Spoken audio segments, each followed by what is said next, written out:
Assalamualaikum warahmatullahi wabarakatuh. Jumpa lagi teman. Terima kasih ya support dan doa dari teman-teman, sehingga saya masih bisa membawakan cerita di channel ini sejauh ini.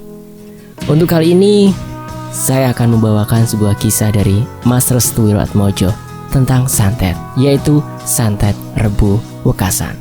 Untuk selengkapnya langsung aja kita masuk ke kisahnya. Tapi sebelum kita masuk ke kisahnya, biasa dong, kita berdoa dulu ya. Bismillahirrahmanirrahim. Allahumma sholli ala Sayyidina Muhammad sallallahu alaihi wasallam. Oke teman-teman, kita masuk ke ceritanya.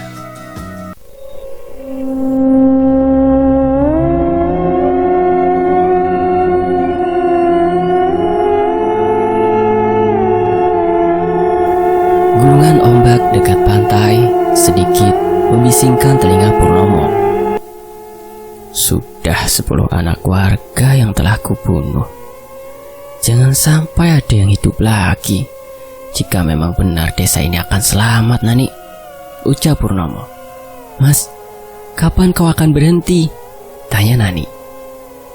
Purnomo menghadap wajah Nani. Tepat di mata Nani, Purnomo menemukan ketakutan yang amat dalam. Ini perintah. Kita tidak bisa melanggar pantangan ini, jelas Purnomo. Mas, aku takut. Aku takut jika anak kita kelak bernasib sama dengan anak warga lainnya, ucap Nani. Pantai dekat desanya menjadi saksi kelam atas dihempaskannya para bayi warga yang dibiarkan mengambang dan tersapu ombak. Mbah Gatra bilang, setiap bayi yang lahir tepat di Rebo Wekasan, maka akan menjadi kesialan bagi seluruh warga, ucap Purnomo. Mas, anak adalah titipan. Nani berusaha meyakinkan kepada Purnomo, suaminya, untuk tidak terjun bebas di dalam kepercayaan Mbah Gatra. Kau tahu kan, aku adalah pengikut dari Mbah Gatra. Seluruh ragaku aku kerahkan kepada Mbah Gatra. Itu adalah hidupku yang sebenarnya, jelas Purnomo. Sampai kapan kau akan terus-menerus berfanatik terhadap mitos masa lalu? Tanya Nani. Hari semakin gelap. Purnomo masih memandangi lautan yang begitu indah. Kelak, jika anak kita lahir, jangan sampai dia lahir tepat di Rebo Wekasan. Pilihannya 2, bunuh atau asingkan. Perkataan Purnomo itu membuat Nanik menutup mulutnya. Purnomo adalah murid kesayangan Mbah Gatra.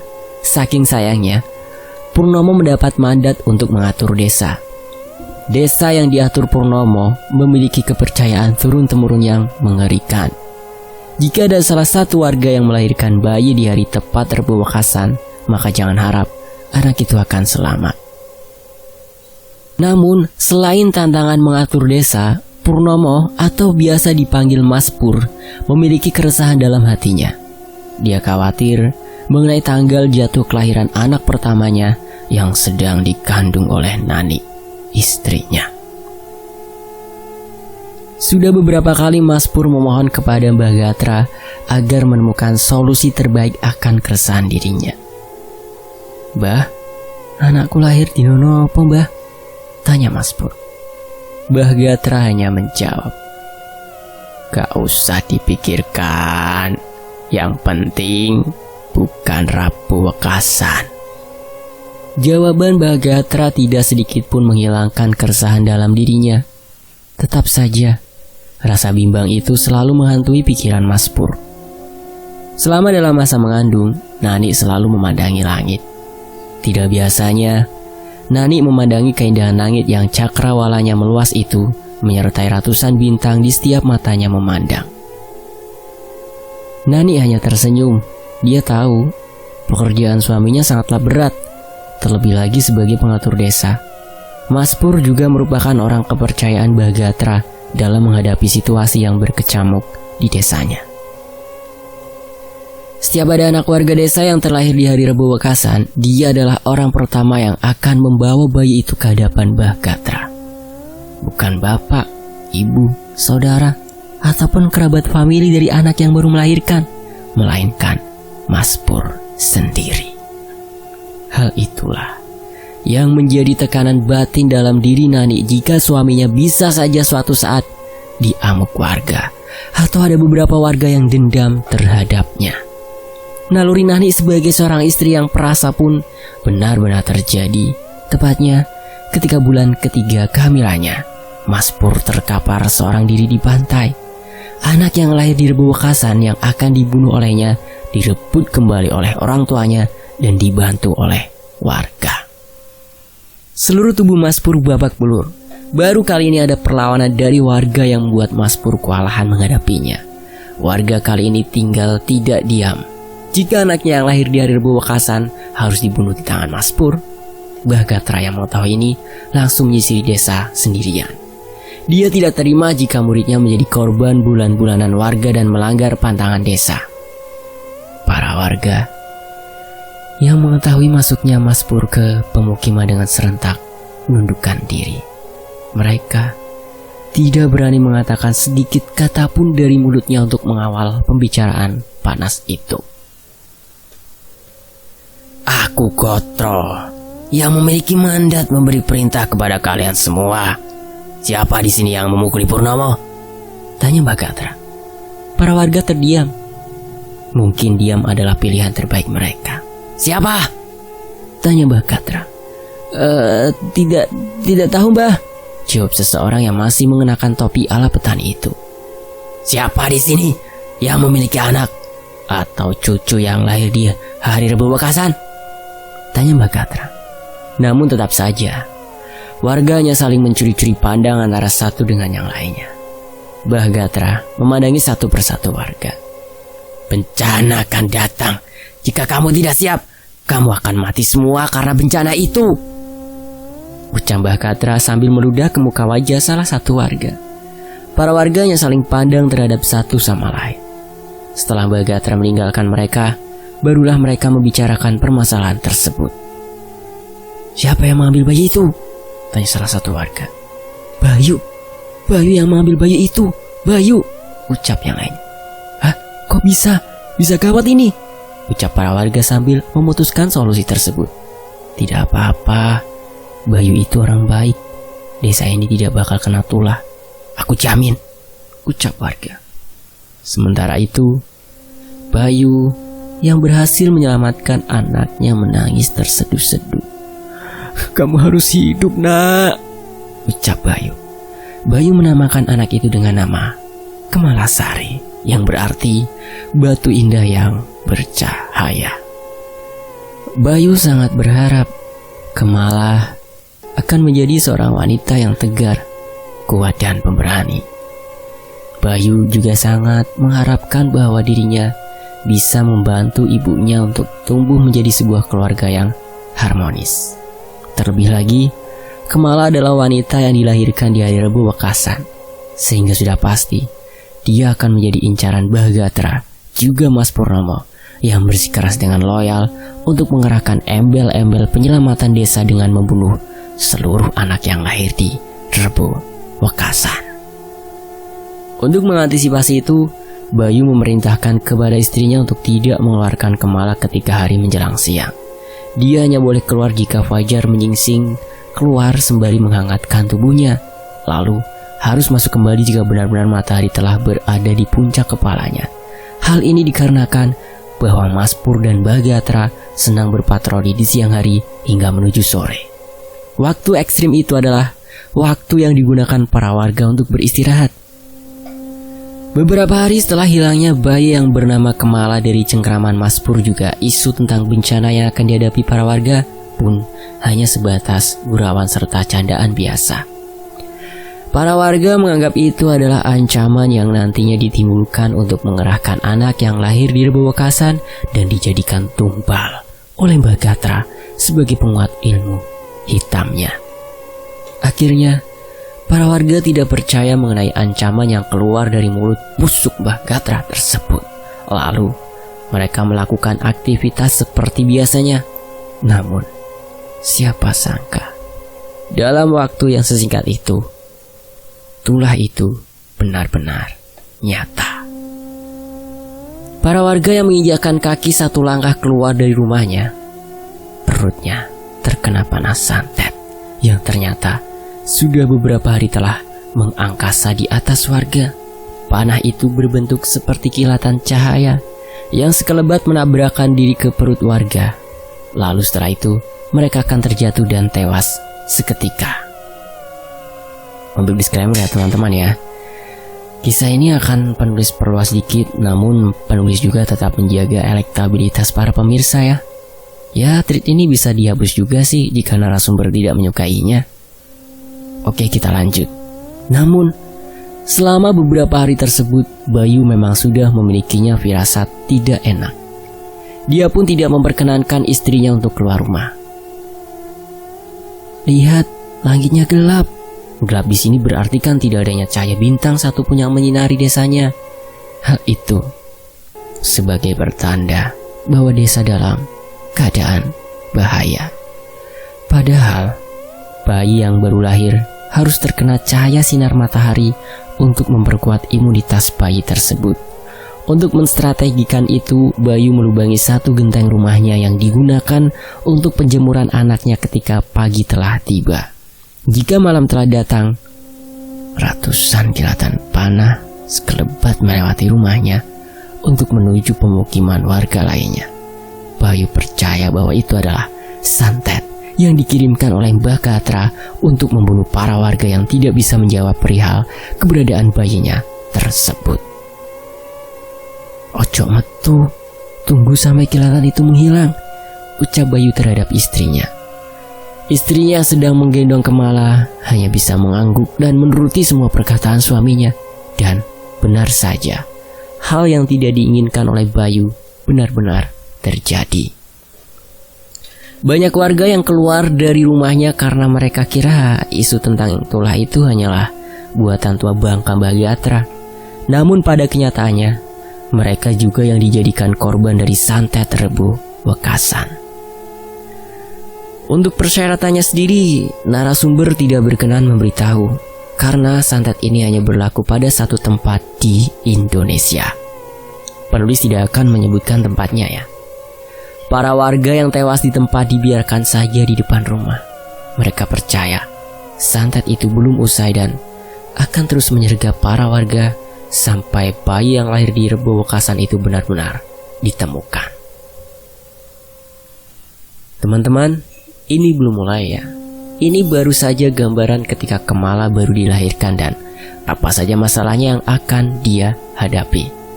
Karena itu, ini sedikit panjang dan tetap menjaga kehormatan para narasumber dengan menjaga nama aslinya.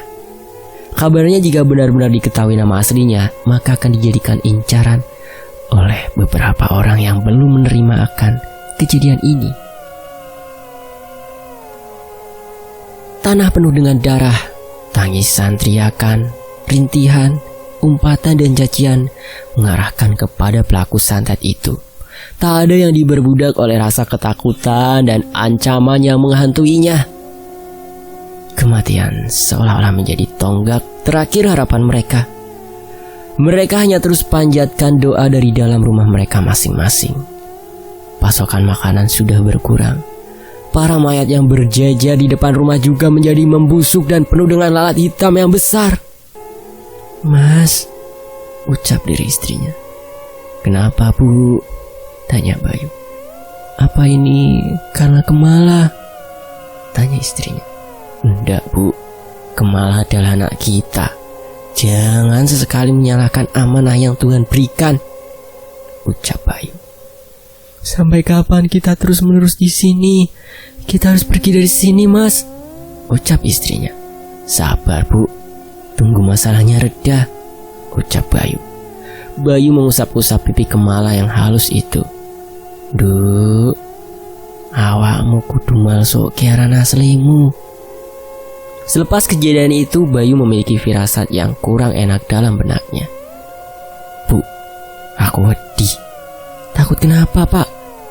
takut karena Gatra akan kesini mengambil Kemala, ucap Bayu. Apa yang dipikirkan oleh Bayu terpikirkan juga oleh istrinya. Mereka pun berkeinginan untuk kabur dari rumah itu secara bersamaan, tepat di waktu fajar. Tepat di mana suasana sudah kondusif, mereka berdua meninggalkan rumah dari pintu belakang. Bayu menggendong Kemala, sedangkan istrinya membawa sedikit pasokan makanan sebagai bekal semasa perjalanan. Di tengah perjalanan, Bayu mendengar teriakan minta tolong di pemukiman warga. Dia melihat Mas Purnomo bersama dengan Mbah Gatra sedang menyiksa para warga. Jenazah warga yang terkena serangan santet itu dibuangnya di tengah hutan. Tak ada yang tahu seperti apa pembuangan itu berlangsung.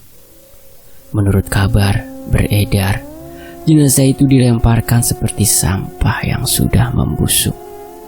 Lalu, beberapa warga lainnya dipaksa untuk berbicara keras mengenai keberadaan anak yang terlahir tepat di malam Rebu Wekasan. Namun mereka tidak ingin menjawabnya. Warga tetap bersikukuh untuk menyelamatkan Bayu beserta keluarganya. Hal itu menjadikan malam yang menderita di hati Bayu dan juga istrinya. Para warga banyak yang berguguran. Tetap saja, bayi yang dimaksud Gatra dan Mas Purnomo tidak ditemukan. Hingga akhirnya, Bayu dan istrinya menetap di suatu tempat yang lokasinya tidak terlalu jauh dari pemukiman warga namun juga tidak terlalu berdekatan. Perjalanan hidup mereka memiliki sisi perjuangan yang sangat menantang. Selama berhari-hari, berminggu-minggu, bahkan berbulan-bulan, Bayu tetap mengungsi dari pemukiman warga. Hingga terdengar rumor bahwa anak dari Purnomo dan Nani melahirkan. Anak itu berjenis kelamin laki-laki dan bernama Panji Purnomo. Anak itu tumbuh dan besar di lingkungan Gatra dan menjadi sebuah harapan besar Purnomo untuk menjadi petinggi desa selanjutnya. Panji sering sekali bermain dengan anak warga, namun beberapa warga sempat menghalang-halangi anaknya untuk bermain dengan Panji. Hal ini dikarenakan Panji merupakan anak dari petinggi desa yang kejam, yang telah membunuh banyak warga ketika tragedi di mana seluruh warga terkena panah santet. Para warga membatasi anak-anaknya untuk bercengkrama langsung dengan Panji. Hal ini membuat tanda tanya besar dalam hidup Panji. Dia tidak tahu menahu tentang kesalahan orang tuanya serta masa lalu yang dihadapinya saat itu. Sempat bertanya juga kepada ibunya, Nani, tentang Panji yang ingin tahu mengapa dirinya tidak memiliki teman. Mama, kenapa aku tidak mempunyai teman? Tanya Panji. Duh nak, gak usah dipikirkan, temanmu banyak nak, ucap ibunya. Panji terus menggerutu mengapa dia tidak mendapatkan teman.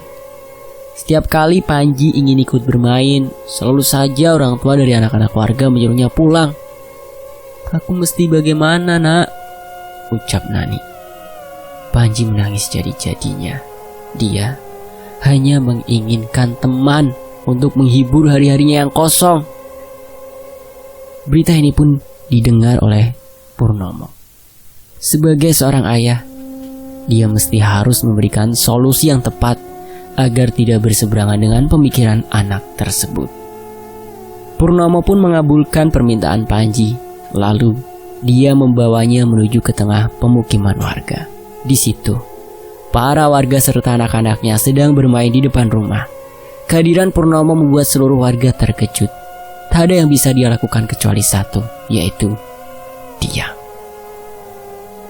Para warga hanya terdiam sembari menunduk ketika langkah kecil seorang anak kecil bernama Panji sedang digandeng oleh pembunuh warga yang sangat mengerikan, yaitu Purnomo, yang merupakan antek tangan kanan dari Mbah Gatra. Anakku arep dolanan nang kene, tolong dibatiri ya, ucap Purnomo. Para warga hanya menjawab, nggih. Para warga menyuruh anak-anaknya untuk bermain bersama Panji. Alhasil, mereka pun menuruti apa yang dikatakan oleh orang tuanya. Purnomo duduk di sebelah rumah warga sambil memandangi para warga dan Panji anaknya. Dia menyadari bahwa desa ini sudah lama dibangun, namun baru sekarang merasakan ketenangan yang paling dalam. Seluruh anak warga tampak ramah dan menghormatinya. Tak ada dalam benak dirinya untuk menyakiti Panji, anak kesayangannya. Namun, itu hanya praduga dan prakira yang dipikirkan oleh Purnomo terhadap aktivitas warga yang telah lama ditinggalkannya. Ternyata warga juga masih memiliki dendam yang sama. Bahkan dia sengaja menaruh diam-diam hal itu agar tidak tercium langsung oleh Purnomo maupun Mbah Gatra. Ketika mata Purnomo sedang tidak waspada, Panji tidak sengaja disepak terjang kakinya oleh anak warga. Karena kebetulan mereka sedang bermain lari-larian, Panji pun terjatuh. Dia menangis keras. Hal itu membuat Purnomo beranjak bangkit. Sebelumnya, anak yang telah menyepak terjang kaki Panji telah meminta maaf. Begitu juga orang tuanya juga. Namun, Panji tumbuh menjadi seseorang yang egois dan menyebalkan. Dia pun tidak terima kalau dirinya terjatuh dan menyebabkan luka goresan di kakinya. Panji menangis sejadi-jadinya. Para warga berusaha menenangkan Panji, namun Panji tidak mau ditenangkan oleh warga. Purnomo segera menuju ke arah Panji. Dia pun menyuruh Panji untuk memberitahu siapa pelakunya. Panji menunjukkan kepada seorang anak laki-laki bertubuh kurus dan berambut ikal. Orang tuanya memohon-mohon, bahkan bersujud-sujud dan meminta kepada Purnomo untuk memaafkan kesalahan yang dilakukan oleh anaknya. Namun, Purnomo hanya terdiam. Tidak ada satu kata pun yang terucap dalam mulutnya. Yang dia ucapkan waktu itu adalah darah dibalas darah. Begitulah kekejaman yang diberikan Purnomo, walau hanya masalah sepele yang ditimbulkan oleh warga. Begitu juga alasan terkuat dari para warga agar tidak membiarkan anak-anaknya untuk bermain kepada Panji yang merupakan anak dari pembunuh dari warga desanya karena santet tersebut. Alhasil, Purnomo pun mendekati anak kecil laki-laki itu. Dia pun menekan jidat dari anak itu dengan keras. Anak itu menangis kesakitan. Kedua tangannya memukul-mukuli tangan Purnomo, namun Purnomo tetap kokoh menahannya. Orang tua dari anak itu datang sambil mengancam Purnomo untuk membunuhnya. Namun, begitu dia mendekati anaknya, anak itu telah tewas duluan dengan luka bakar di sekujur tubuhnya. Panji yang melihat itu ketakutan dan bersembunyi di balik tubuh ayahnya. Para warga berlari ketakutan dan menggendong anak-anaknya agar tidak terlibat dalam masalah ini terlalu jauh lagi. Purnomo pun berkata kepada Panji, "Ini alasan ayah agar kamu tidak bermain dengan anak warga. Kamu akan terluka dan sakit. Mulai sekarang, darah dibalas darah." Perlakuan Purnomo terhadap anaknya ini menimbulkan kesan yang berbahaya. Pasalnya, Panji tumbuh sebagai seorang pemuda yang tak takut terhadap siapapun. Semenjak kejadian tersebut, Purnomo mendidik Panji untuk tidak bercengkrama dengan penduduk desa. Dia lebih memilih memasukkan Panji ke dalam dunianya. Panji diajarkan berbagai ajaran ilmu hitam yang dilepaskan langsung oleh Mbah Gatra. Bertahun-tahun Panji mempelajari hal itu dengan sempurna. Panji mampu menirukan segala hal yang diinginkan oleh orang tuanya.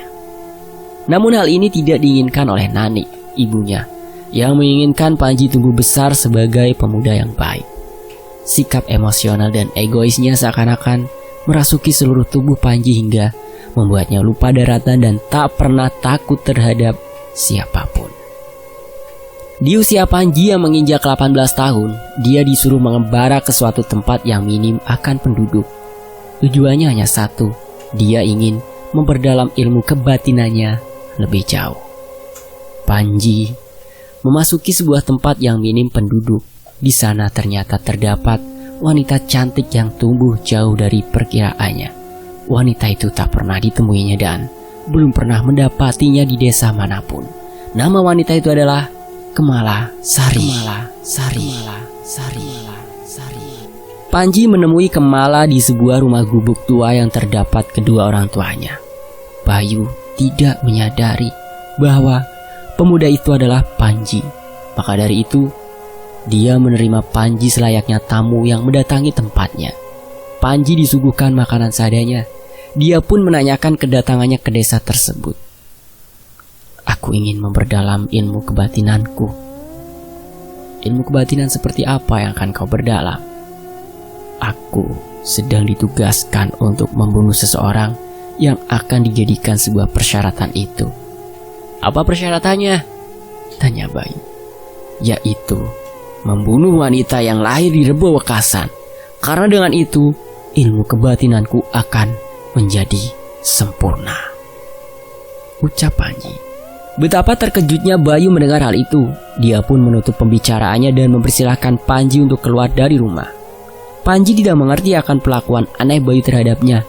Lalu dia menanyakan perihal anak wanita tersebut. Siapa nama anakmu, Gerangan? Tanya Panji. Bayu tahu salah satu hal yang dicegahnya adalah dengan memalsukan nama asli dari Kemala. Nama anakku adalah Tiara Sari, ucap Bayu. Panji pun memperhatikan gerak-gerik dari Bayu yang tampak ketakutan. Akhirnya Panji pun mengutarakan perasaannya bahwa dirinya menyukai anak dari si Bayu itu yang bernama Tiara. Bayu hanya tersenyum. Dia pun menepuk pundak Panji dan berkata, anakku ini orang seperti itu ya. Tiara ini tak bisa membedakan mana bau amis dan bau harum. Hidungnya bermasalah. Aku takut kamu akan tersindir akan hal itu. Tak apa, aku tak menerima kelebihannya semata. Aku mencintainya. Bayu geleng-geleng kepala. Lalu dia perintahkan kepada Panji untuk menyelesaikan dulu ilmu kebatinannya. Sampai nanti waktu yang ditentukan, dia boleh meminang Tiara asalkan tanpa didatangi oleh kedua orang tuanya. Alhasil, Panji menyetujui itu semua. Dia pun menyelesaikan tirakat itu dalam sehari semalam dan mengurungkan niatnya untuk mencari wanita yang terlahir di hari Rebo Wekasan.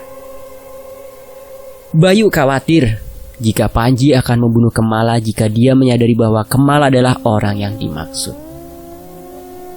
Kemala, maukah aku jodohkan kamu dengan seorang pemuda yang memiliki ilmu kebatinan tinggi itu? Kemalanya diam. Orang itu juga yang akan melakukan dua hal padamu. Dua hal? Kamu bisa saja dibunuhnya atau dilindunginya. Namun, jika kamu hanya berdiam diri sampai dia sadar, kamu akan menjadi korban sebagai kesempurnaan ilmunya, ucap Bayu. Aku akan menuruti segala perkataanmu. Setelah Kemala menyetujui hal itu, Bayu pun mengunjungi tempat bersemedi Panji yang berada di sebuah gunung yang jauh dari penduduk. Di sana, Panji benar-benar menyatu dengan alam. Dia bisa tahu siapa yang akan datang terhadapnya. Akhirnya setelah diputuskan, Bayu pun mempersilahkan Panji untuk menikahi Tiara atau Kemala dengan syarat Tiara tidak boleh dipertemukan oleh kedua orang tua Panji. Panji pun menyetujuinya. Pernikahan itu digelar sederhana dan dengan adat Jawa kuno, sekaligus beberapa orang saja yang mendatanginya. Hal ini dicegah agar tidak ada kecurigaan dalam diri Panji. Selama dalam masa pernikahan tersebut, Panji selalu didatangi oleh Mbah Gatra dalam mimpinya. Mbah Gatra menyampaikan bahwa wanita yang dicarinya adalah istrinya yang bernama Tiara. Panji terbangun dan menatap wajah Tiara dengan tatapan yang mengerikan. Dia pun mencoba untuk mencengkeram Tiara, namun Tiara terbangun terlebih dahulu. Kamu wanita yang kucari? Tanya Panji. Jika memang benar, aku tak takut apa yang kau lakukan padaku. Mengapa kamu merahasiakannya? Tanya Panji. Aku hanya ingin melindungi kedua orang tuaku saja. Aku tak ingin dia menjadi korban keganasan ambisi seluruh keluargamu, ucap Tiara. Hati Panji terenyuh. Selama ini dia telah diajari kebencian terhadap orang-orang yang terlahir di hari Rebo Wekasan teruntuk menciptakan ambisinya sebagai seseorang yang ditakuti. Panji tidak ada keinginan sedikit pun untuk membunuh istrinya, walau itu adalah perintah Mbah Gatra. Aku akan pergi menuju ke tempat orang tuaku. Nanti aku kembali lagi. Mendengar hal itu, Tiara menjadi takut. Takut jika dia akan membunuh keluarganya. Namun Panji menekankan kepada Tiara untuk tetap tenang. Dia bukan orang yang ditakuti lagi. Dia adalah suaminya yang sekarang. Tiara hanya bisa tersenyum mendengar hal itu. Dia benar-benar beruntung bisa mendapati pria yang mau melindungi keluarganya. Teman-teman, penulis ngerasa deg-degan banget nih nyeritain ini. Takut kena dampaknya katanya. Soalnya, kata narasumber harus hati-hati karena masih ada beberapa orang yang tidak menyukai hal ini disebarluaskan. Oke, kita lanjut. Panji pun berangkat menuju ke arah orang tuanya. Dia berpamitan kepada Pak Bayu selaku mertuanya yang sekarang. Sebelum itu, Panji diberi pesan agar menyamarkan nama asli dari Tiara itu sendiri. Panji pun mengiyakannya. Pak Bayu sempat khawatir bahwa Panji melanggar akan perjanjiannya, namun keselamatan anaknya adalah prioritas utamanya. Panji berangkat ketika malam hari tepat di mana bulan purnama mengangkasa dan menerangi rumah-rumah penduduk desa. Ketika sampai, dia telah mendapati kedua orang tuanya dan juga Mbah Gatra yang sudah berada di depan rumahnya. Panji menyalami semuanya, namun ketika ingin mencium tangan Mbah Gatra menolaknya dan menampar wajah Panji dengan keras. Panji terkejut akan perlakuan aneh dari gurunya tersebut. "Nopo Mbah? Kamu menikah dengan perempuan itu?" tanya Mbah Gatra. Panji tak bisa berkata-kata. Raut wajahnya menjadi beku dan tak mampu menggubris fakta itu. "Kenapa nak? Kenapa kamu melanggar larangan itu?" tanya Pak Purno. Aku cinta kepada perempuan itu," ucap Panji. Mbah Gatra pun mengambil sesuatu yang berada di dalam sakunya. Dia mengambil 3 buah jarum. "Siapa namanya?" tanya Mbah Gatra. Panji terdiam. Dia ingat pesan mertuanya untuk tidak memberitahu nama asli dari istrinya tersebut. "Kamu tidak berani jawab?" tanya Mbah Gatra. Purnomo pun menghalangi Mbah Gatra untuk bertindak lebih jauh. "Bah wes bah, mangke kula rampungke masalah niki," jelas Purnomo. "Ora iso. Pilih mana sekarang, gurumu atau perempuan itu?" tanya Mbah Gatra. Panji menatap wajah ibunya. Bu Nani hanya bisa mengangguk paham. Urusan cinta tak akan ada yang bisa menghalanginya. Aku tidak tahu, Bah." "Ya sudah, kamu tidak mau memberitahu nama perempuan itu. Tidak apa-apa, tapi ingatlah, mertuamu akan mati sekarang," ancam Mbah Gatra. "Jangan, Bah." Mbah Gatra tahu nama asli dari Bayu. Dia sengaja tidak bertindak sebagaimana dia lakukan sebelumnya bahwa Bayu adalah orang tua dari pemilik anak perempuan yang dilahirkan di Rebo Wekasan karena dia menunggu momen yang tepat.